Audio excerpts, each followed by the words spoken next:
This is Bob. Bob's home in Sandy has a hillside in his backyard. Bob wants to have a bigger backyard, so he decides to push back that hillside and construct a retaining wall. With his bigger backyard, Bob was able to get a trampoline or a pool for his family to enjoy. But what Bob doesn't know is that this change he has made to the hillside could have unintended consequences. Take a heavy rainstorm, for example.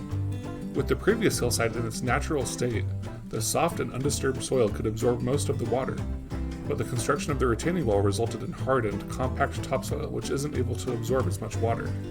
So the rainfall spills down the hillside, over the wall, and floods Bob's yard and home.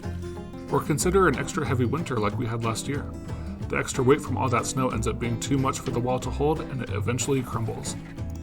To avoid these kinds of scenarios, Sandy City established the Sensitive Area Overlay Zone in 1978.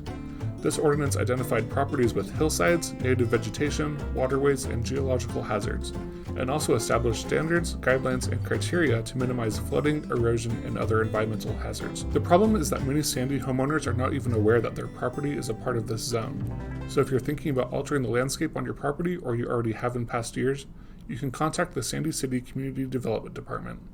They will work with you to determine if your property falls within the Sensitive Area Overlay Zone, and if it is, what implications that might have for you as a homeowner.